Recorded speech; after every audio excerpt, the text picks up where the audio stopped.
아멘. 우리 주님만이 우리의 참 소망이 되시며 구원자가 되시고 또 우리의 왕이 되신 줄 믿습니다. 그 주님께서 올 한 해도 이 시간까지 도우셔서 여기에 이르게 한 줄로 믿습니다.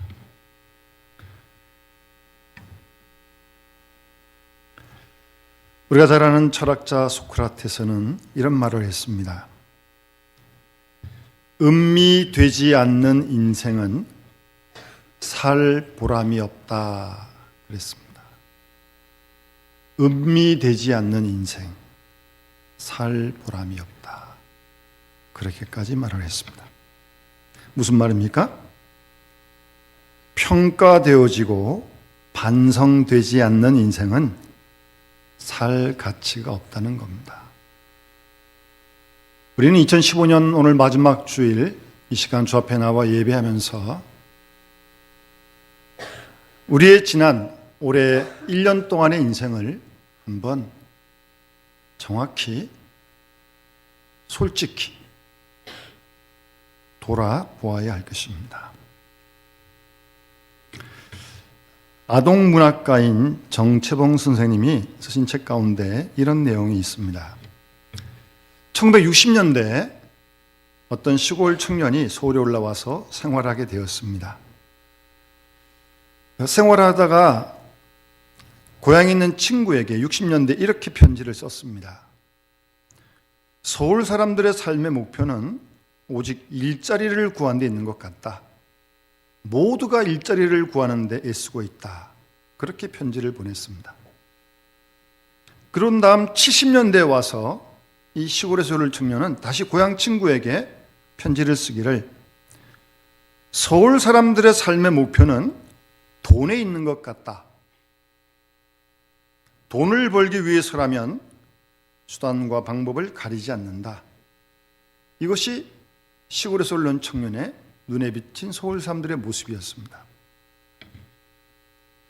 80년대에 들어서자 이 청년은 고향 친구에게 다시 편지를 씁니다. 지금 서울 사람들의 삶의 목표는 권력이 있는 것 같다. 권력을 잡기 위하여 가진 노력을 다한다. 권력이면 모든 일이 다 될 것처럼 생각한 나머지 그 권력을 잡기 위해 수단 방법을 가리지 않고 힘쓴다. 그렇게 편지를 썼습니다. 그런 다음 90년대에 들어와서 다시 편지를 씁니다. 서울 사람들의 사는 모습은 곧 스피드다. 속도란 말이죠. 얼마나 바쁘게 사는지 단 1분의 시간을 얻기 위하여 목숨을 걸고 달린다. 그렇게 편지를 써보냈습니다. 그 시골에 있는 친구가 그 편지를 받고 서울에 있는 친구한테 질문을 합니다. 그렇게 위험을 무릅쓰고 벌어들인 그 1분을 서울 사람들은 어디에 쓰고 있느냐? 그렇게 묻는 편지를 보냈더니 서울에 있는 친구가 시골 친구한테 이렇게 답변을 썼습니다. 그 1분을 찻집에서 차 마시고 노닥거리고 TV 보고 고스톱 치고 입 벌리고 조는 데 쓴다네. 그렇게 답을 써보냈습니다. 근데 이분이 2001년도에 60전에 암으로 돌아가셨어요. 그래서 2000년대 얘기는 없습니다. 여러분은 돈을 벌기 위해서 권력을 얻기 위해서 지위를 얻기 위해서 지난 1년 동안 바삐 뛰어다니시면서 얻은 그 1분을 어디에 쓰시겠어요? 여러분의 인생의 최종 목표는 무엇입니까?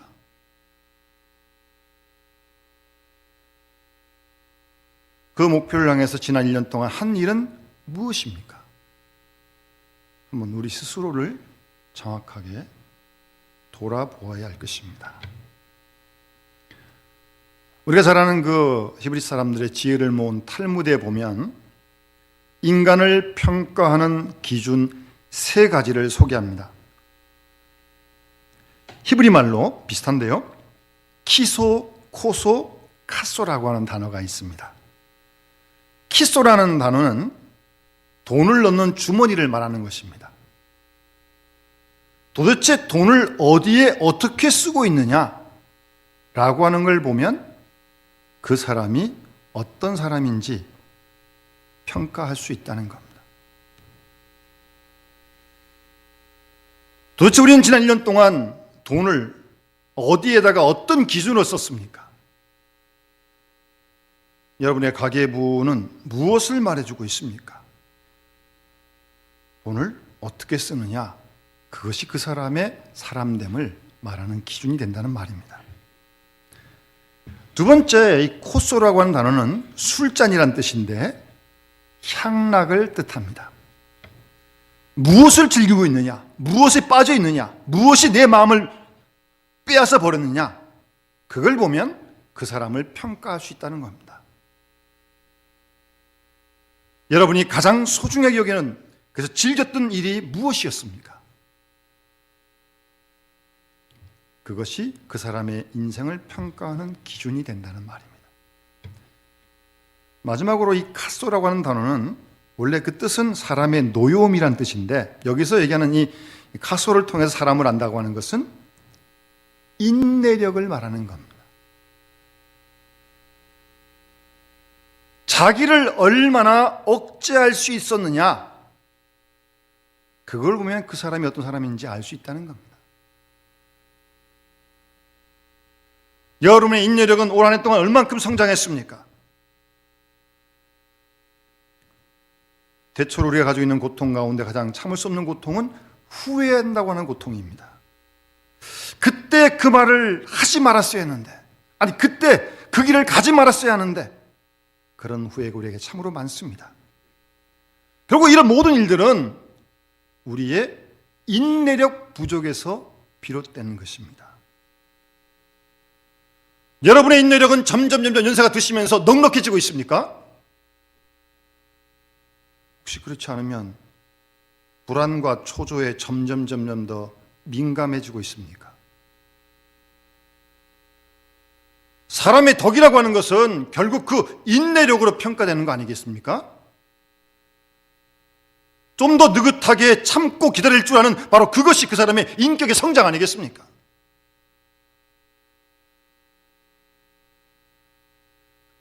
(2015년) 올 한 해도 벌써 다 지나갔습니다. 오늘 우리 주신 누가복음 16장의 본문을 통해서 지난 올해 1년을 한번 돌아볼 수 있기를 바랍니다. 오늘 비유의 말씀 보면 청지기가 나옵니다. 청지기. 이 청지기라는 신분은 주인에게는 종이고요, 그러나 다른 종에게는 주인의 역할을 하는 신분이 청지기입니다. 주인이 일정 기간 한계에 그에게 모든 걸 맡긴 사람이 청지기입니다. 그런데 이 청지기가 오늘 본문에 보시면 주인의 소유를 낭비한다는 말이 주인의 귀에 들립니다. 그러면 안 되잖아요. 자기 게 아닌데. 그래서 주인이 청지기를 불러서 내가 너한테 들은 이 말, 너에 대해 들은 이 말, 도대체 이게 어떤 일이냐? 어찌된 일이냐? 따지면서 내가 보던 일을 세마라라고 2절에 말씀하십니다. 그러면서 청지기의 직무를 계속하지 못할 것이다. 그렇게 주인이 청지기에게 말합니다. 그러니까 이 청지기는 자기가 주어진 바의 한계 내에서 신문을 당하는 겁니다. 결코 할 수 없던 일을 문책하는 게 아닙니다. 할 수 있는 일을 안 했기 때문에 문제가 되는 겁니다. 모르는 일을 묻는 게 아닙니다. 알고 있는 일을 묻는 겁니다. 그렇듯 우리가 가지고 있는 가능성, 충분히 할 수 있던 그 일에 대해서 우리는 문책을 받을 수 있습니다. 우리가 가지고 있는 돈, 건강, 시간, 지식, 은사, 정력, 힘, 고난, 할 수 있는 일, 이 주어진 자유 안에서의 그 한계 안에서 우리는 하나님 앞에 나아가 오늘 청지기처럼 문책을 받을 거예요. 문책을. 내 보던 일을 세마라, 내가 보던 일을 세마라 라고 말씀합니다. 이제 그랬더니 이게 청지기 지금 다 박탈당하고 큰일 났어요. 청지기가 속으로 생각하기를 내가 이제 무엇을 할까? 땅을 파자니 힘없고 빌어먹자니 부끄러워서 안 되겠고 이렇게 하면 되겠다 라고 생각을 해낸 게 4절 이에 보시면 주인에게 빚진 사람을 부릅니다. 먼저 온 사람이 얼마나 빚졌냐? 그랬더니 기름 100마리라고 그래요. 그래서 이 청지기가 빨리 그러면 50이라고 써라. 두 번째 온 빚진 사람에게 얼마를 빚졌냐? 밀 100석이다. 80이라고 써라. 그렇게 해놓으면 자기가 청지기 직분을 박탈당하더라도 끝난 다음에 그 사람들이 자기 집으로 자기를 부를 거라는 거죠. 그런데 이렇게 행하는 이 청지기의 태도를 보고 8절에 보시면 주인이 옳지 않은 청지기가 일을 지혜 있게 하였으므로 칭찬했다. 그렇게 말씀하고 있습니다. 이 청지기 나쁜 사람이에요.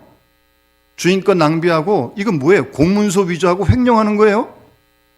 아주 잘못하는 거예요. 그런데 주인은 그 잘못한 걸 묻지 않고 이렇게 처신하는 이 옳지 않은 청지기가 지혜 있게 하는 걸 보고 칭찬하셨다. 그렇게 오늘 본문에 말씀하십니다. 또 뭐 본문을 오해하셔가지고 나도 그럼 이렇게 해야겠다. 그거 아니에요? 그러면 큰일 납니다. 횡령하고 공문서를 위조하면 안 됩니다. 그러니까 주님이 칭찬하는 건 그걸 칭찬하는 거 아니에요. 이 분명 나쁜 종이고 잘못한 종이에요. 게으르고 진실되지 못하고 성실하지 못해요. 그런데 이 잘못된 나쁜 청지기가 이 심판을 받고 난 마지막에 한 행동이 지혜롭다는 거예요.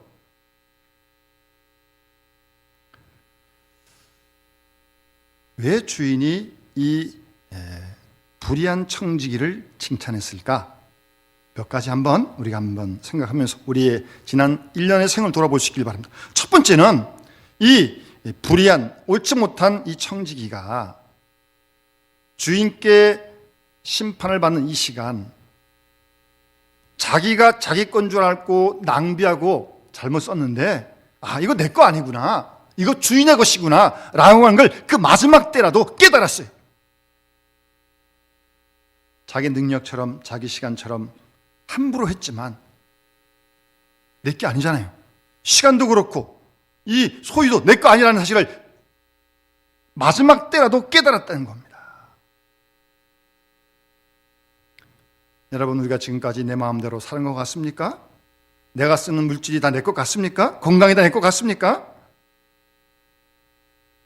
내가 가진 건강도 자신할 수 없고요. 물질도 뭐 있다가 없고 없다가 있고 그런 거 아닙니까? 제가 지난주 어떤 분을 만났는데 좀 잘 나가다가 좀 어렵게 됐어요. 그래서 하는 말이 자기는 영원히 부자일 줄 알았대요. 그게 아니더라는 거예요. 그래서 제가 큰 걸 깨달았다고 그랬습니다. 물질이 영원히 내 거 아닙니다. 하나님이 거두시면 시간도 생명도 하나님 부르시면 우리가 가는 거 아닙니까? 어떻게 그게 내 겁니까? 내 거 하나도 없어요. 모든 게 다 주인의 것이에요. 그 사실을 마지막 때라도 깨달은 이것이 지혜롭다는 거예요. 마지막 때도 못 깨달은 사람이 있으니까요. 모든 것이 내 것이 아님을 우리는 잊지 말아야 하고요. 그걸 깨닫는 게 지혜라니까요. 그 다음 이 옳지 못한 청지기는요, 주인이 잘못을 묻고 내가 한 일을 세매라 그랬을 때 구차하게 변명하지 않았습니다. 그 점이 지혜롭다는 겁니다.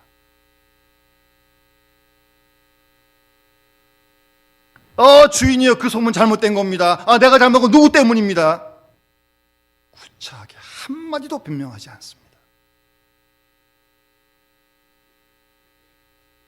지난날 잘못했으니까 다시 한번 기회를 주십시오. 제가 잘해보겠습니다. 그렇게 빌었다는 얘기도 전혀 없어요. 다만 주인이 내가 잘못했으니 청지기분 중지하라. 네! 끝! 그대로 주인의 명령을 수용하는 겁니다. 사실을 사실대로 인정하는 것입니다. 잘못을 잘못으로 그대로 수용하는 겁니다. 그게 지혜로운 거예요. 잘못하고도 뭐 이래저래 핑계대고 뭐 누구 때문이라고 그러고, 사람이 어떻게 다 잘할 수 있습니까? 잘못할 때가 분명히 있죠. 그때 그것을 인정할 수 있는 게 지혜라니까요.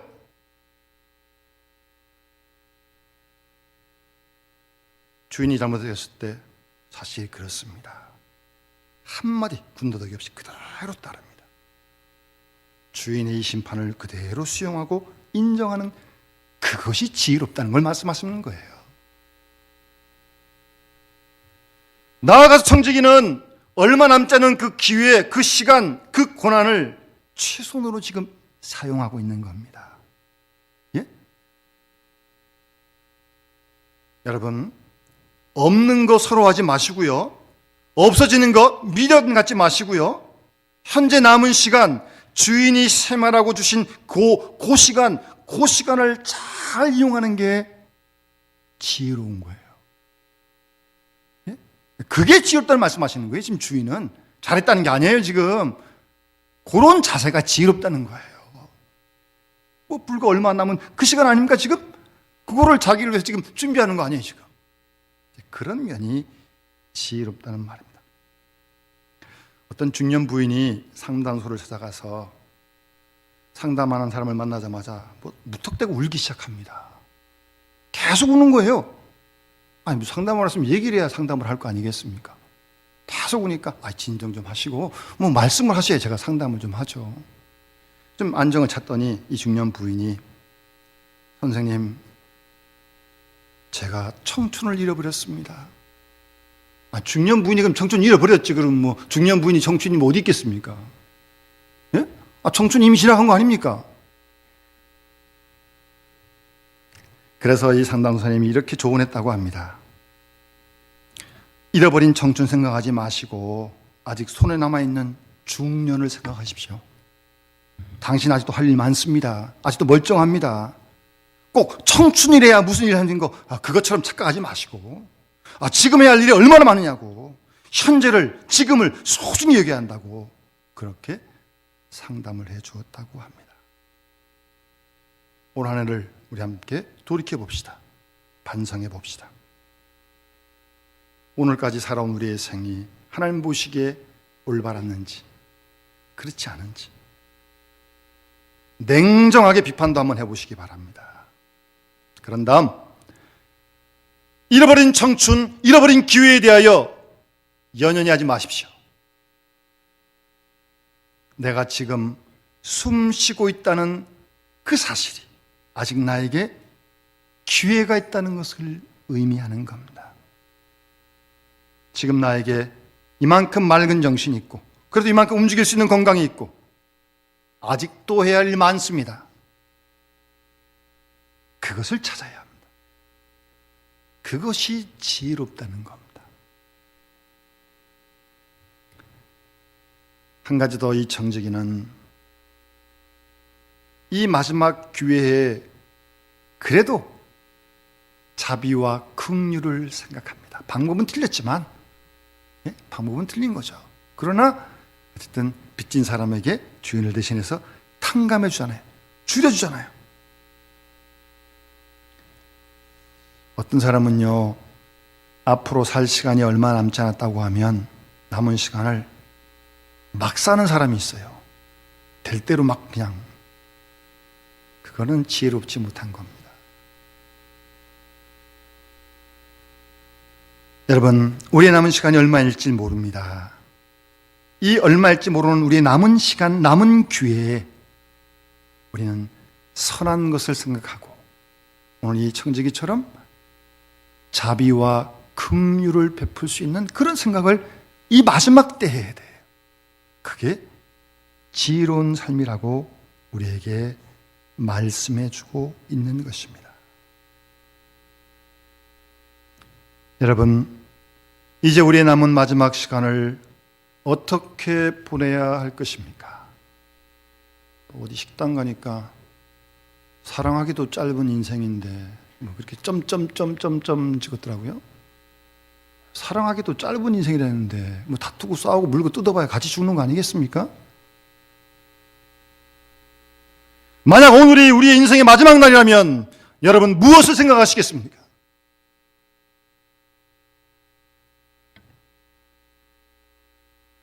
어쨌든 이 청지기는 마지막에 자비와 긍휼을 생각하고 주인이 마음씨 좋은 착한 사람이라는 것을 알고 있었어요. 이렇게 하면 주인이 나를 그래서 좀 봐주겠지. 그런 생각을 한 거예요. 주인의 본뜻을 헤아린 거예요. 그 마지막 시간에.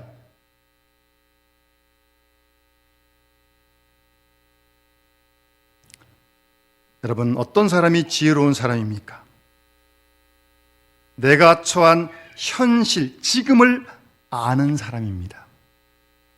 내가 무엇을 얻었고 무엇을 잃었는지, 지금 이 시간에 내가 무엇을 할 수 있고 무엇을 할 수 없는지, 또 해야 할 일이 무엇이고 하지 말아야 할 일이 무엇인지, 그것을 구분할 줄 아는 사람이 지혜로운 사람입니다. 내가 하나님께 위임받은 한계에 대해서 지혜롭게 우리가 판단할 줄 알아야 합니다. 오래 남은 시간, 오래 남은 인생의 시간, 우리가 무엇을 해야 하겠습니까? 지난 일, 지난 시간 후회하지 맙시다. 비록 지난 시간 진실하지 못하고 성실하지 못하고 부지런하지 못했지언정 이 마지막에는 지혜로운 자가 되어야 할 것입니다. 마지막 기회에는 반드시 지혜로운 자가 되어야 할 것입니다. 선을 생각하고 긍휼을 생각하고 미래를 지금의 선행으로 준비하는 사람이 되어야 할 것입니다. 겨울은 내가 여름에 무엇을 해야 했는지 묻는 시간이 되듯이 지금 우리는 다음 시간에 오늘에 대하여 물어야 할 것입니다. 우리에게는 아직 형 집행을 치르기 전에 마지막 기회가 시한부로 주어져 있습니다. 바로 이 시간에 우리는 지혜와 긍휼을 생각할 줄 아는 사람이 되어 마지막 순간 하나님께로부터 지혜로운 사람이라는 그런 칭찬받는 우리 모두가 다 되어줄 수 있기를 주의 이름으로 축원합니다. 우리 같이 봉헌하는 시간 먼저 갖도록 하겠습니다. 240장 찬양 부르면서 하나님께 봉헌하겠습니다.